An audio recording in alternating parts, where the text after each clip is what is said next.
घटना लगभग 4-4.5 साल की पहले की है। दोपहर का वक्त था। मैं कल्याण मासिक पत्रिका पढ़ रही थी। मुझे लगता है काफी लोग परिचित होंगे इस कल्याण मासिक पत्रिका से।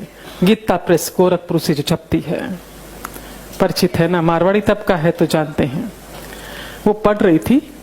उसमें 1.5 पेज का, उसके पेज भी बड़े बड़े आते हैं, फुल साइज पेज आते हैं। 1.5 पेज का एक आर्टिकल लिखा हुआ था स्वामी रामसुख जी महाराज द्वारा। परिचित होंगे स्वामी जी के नाम से भी आप लोग, है ना। उनका लिखा हुआ आर्टिकल था 1.5 पेज का। 1.5 पेज में उन्होंने क्या लिखा था, खाली सार आप तक पहुंचा रहे हैं।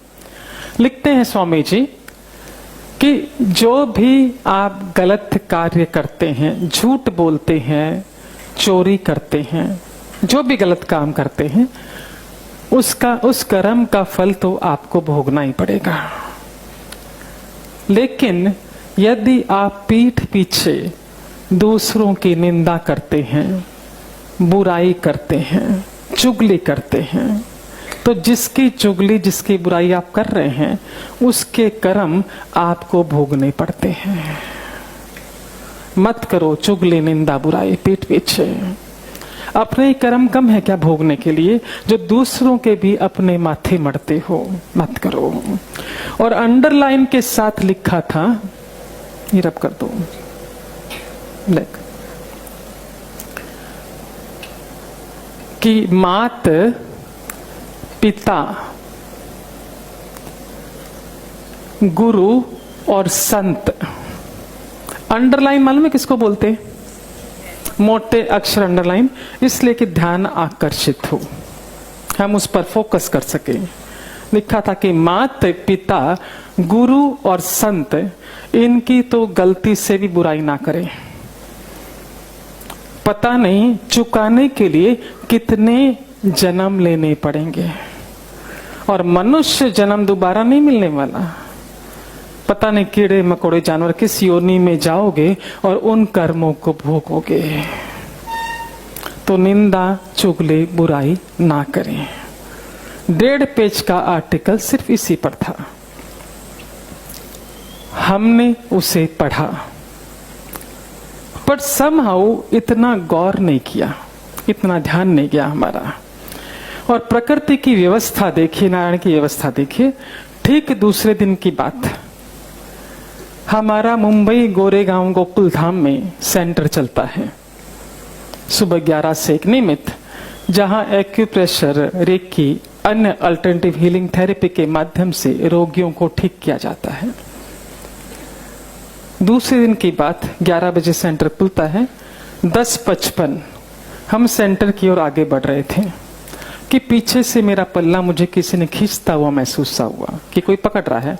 मुड़कर देखा तो अंदाजन 35 साल की महिला है ना, और मुझसे बोली कि मेरे घुटनों में बहुत दर्द रहता है, तो डॉक्टर ने ऑपरेशन करने के लिए कहा है, पर ऑपरेशन अभी हम करवा नहीं सकते क्योंकि बच्चों की परीक्षाएं हैं, 2 महीने बाद करवाएंगे, बहुत कष्ट है।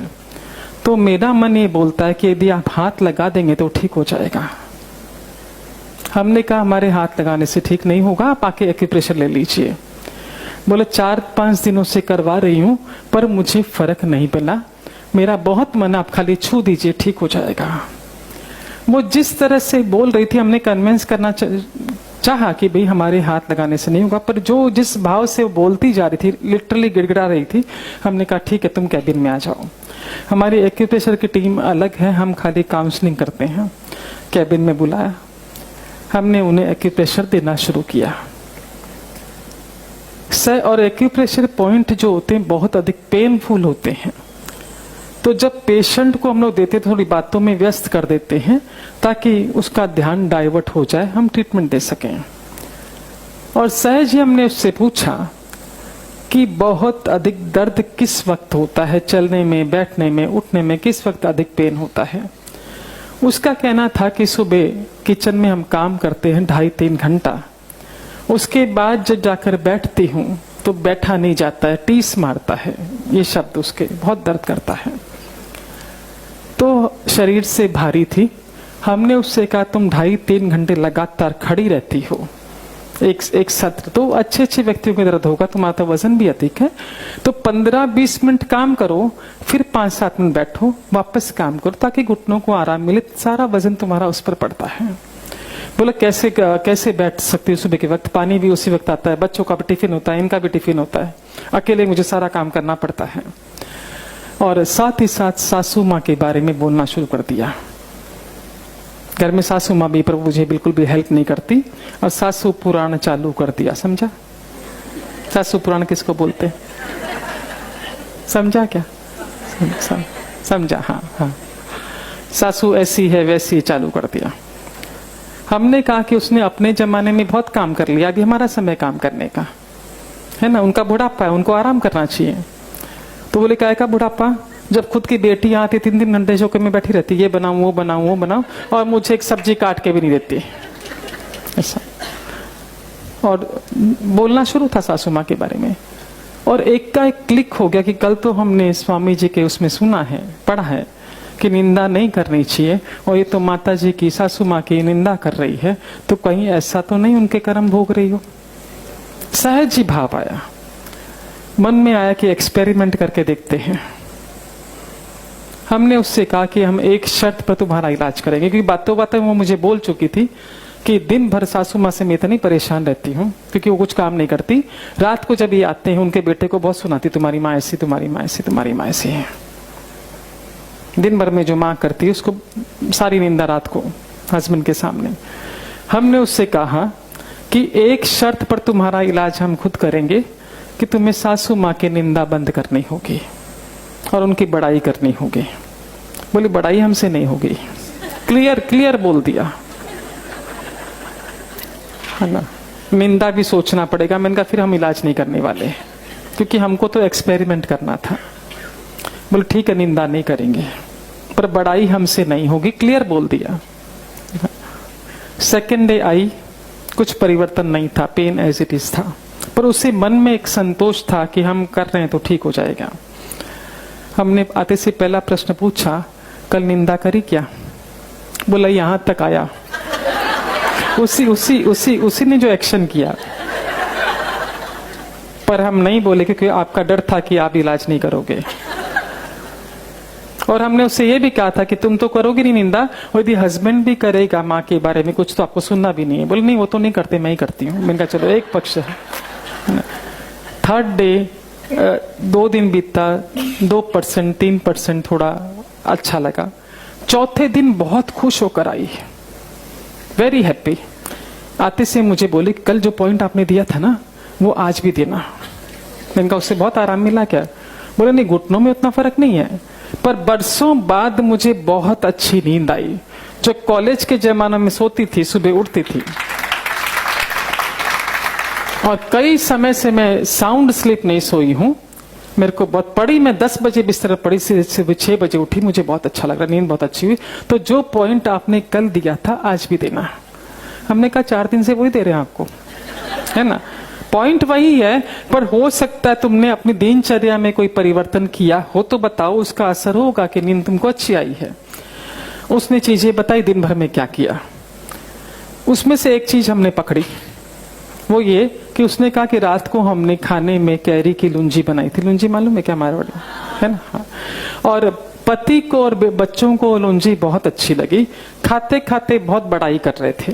तो मेरे मुंह से सहज निकला कि मेरे पीहर में तो लुंजी बनती नहीं है, ये रेसिपी तो माँ की है, माँ जी की है ना। उनसे सीख के मैंने बनाया। माँ जी टेबल पर ही थी, बड़ी खुश हुई। मैंने उनसे कहा देखो वो उसकी आत्मा को खुश किया ना, वो वाइब्रेशन से आपको नींद अच्छी आई। अब चूंकि थोड़ा उसे अच्छा महसूस हो रहा था तो मुझसे बोली अभी आप जो बोलोगे वो करने को तैयार हूं, बस मुझे ठीक कर दो।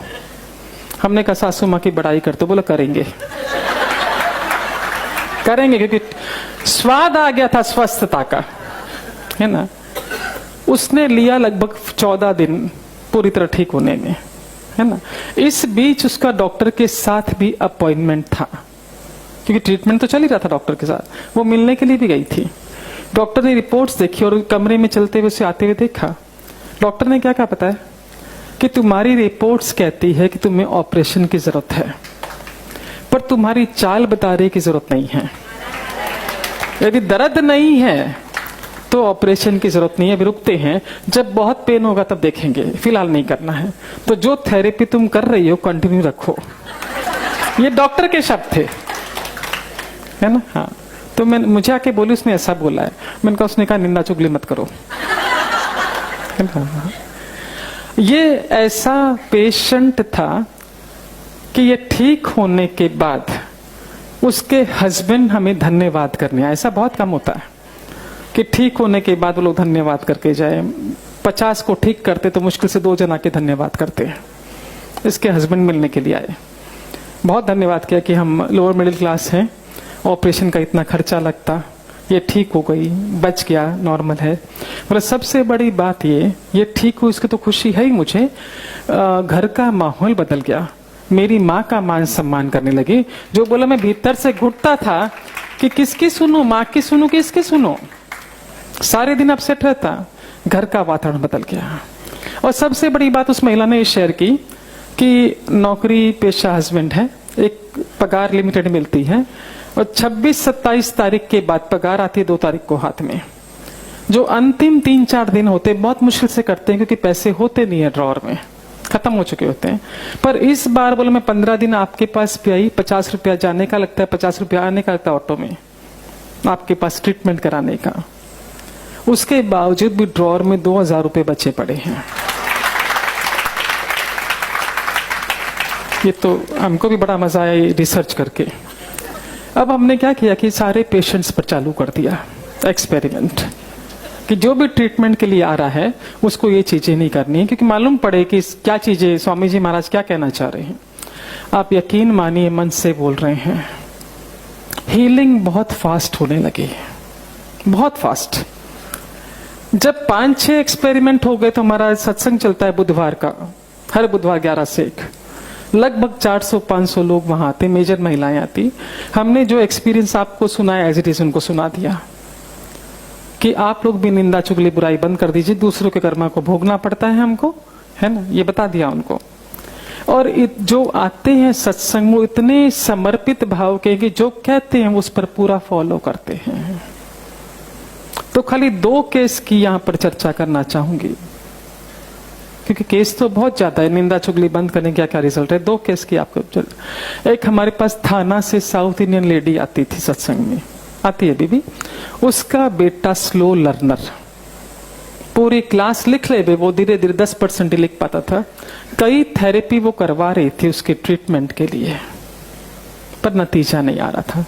सत्संग में जब उसने सुना, सासू के साथ रहती थी, सासू भी घर में थी, और सासू का बिल्कुल भी मान सम्मान नहीं, बल्कि उसने जात सत्संग में जब सबका एक्सपेरिमेंट सुना, घर गई, सासू माँ से माफी मांगी कि मैंने आज तक जो गलत व्यवहार आपके साथ किया है वो अब से नहीं करूंगी, माफ कर दीजिए। और सासू माँ को मान सम्मान देना शुरू किया। वो लेडी आकर कहती है, जो लड़का मुश्किल से 35% आता था, आज की तारीख में ही वो ला रहा है 90%। सब जो धीरे धीरे उसकी जो लुस्नो फटाफट पिकअप करता करता आज की 4 साल पुरानी बात है ये, आज ये अवस्था है, 90+ ला रहा है। दूसरा केस, एक महिला ने कहा, शेयर किया कि उसका एक बेटे को ब्याया, बहू आई, और कुछ सासू माँ बेटे की नहीं बनी तो बिना बताए बेटा बहू घर से चले गए। कहाँ गए ये भी समाचार नहीं। उसने 2-4 बार हमसे आके कहा ये बात कि वो कहाँ गए मालूम नहीं है, और उनका कोई फोन भी नहीं आता है। हमने कहा उनका नहीं आता तुम कर लो। इसने करना शुरू किया, पर बेटा भी फोन काट देता, बहू भी फोन काट देती, कोई संपर्क नहीं। आके मुझसे बोले वो काट देता है फोन। हमने कहा अपनी प्रार्थना चालू रखिए और फोन करना चालू रखिए, किसी दिन तो उठाएगा वो। एक दिन उठाए, बेटे ने चिल्लाया जोर से कि क्यों परेशान कर दिया, तुमसे कोई संबंध ही नहीं है हमारा, छोड़ दिया। सत्संग में बैठी हुई थी, सोच रही थी कि मैं किसकी निंदा करती हूँ, क्योंकि लोग शेयर करते तो खुद को टटोला उसने। तो उसको एहसास हुआ कि शाम को जब राउंड मारने जाती है, सोसाइटी में वॉक करने जाती है, तो बिल्डिंग के सामने 8-10 महिलाएं घेरा बना के बैठती है, और जो महिला नहीं आती उसकी चर्चा। देख अपने आप ही बोला, मैंने तो कुछ बोला ही नहीं। सत्संग से जाने के बाद उसने कहा उन अपने ग्रुप को कि यदि देखो तुम लोग किसी की निंदा चुगली बुराई करोगे तो मैं तुम्हारे साथ नहीं बैठूंगी, मैं मेरा वॉक करूंगी, क्योंकि मैं सत्संग में बोला गया नहीं करना, दूसरों के कर्मों को अपने सर नहीं लेना है। तो महिलाएं हंसने लगी कि चुगली नहीं करेंगे तो टाइम पास कैसे होगा। बोला मुझे तुम्हारे साथ नहीं बैठना। बोला मैंने वॉक करना चालू कर दिया, माला करती वॉक करती। तीसरे दिन बेटे का फोन आता है, माँ कैसी हो। थर्ड डे जन्मदिन भी माँ का आया तो सत्संग में मिठाई लेकर आया था सेलिब्रेशन के लिए, है ना। एग्जाम्पल बहुत है पर समय सीमित है। हम विस्तार से चर्चा इस बात की करते हैं कि जब हम निंदा करते हैं तो कैसे कर्म हमारे माथे आते हैं। ये ध्यान से देख लीजिए, आपको कई प्रश्नों के उत्तर त्वरित मिल जाएंगे।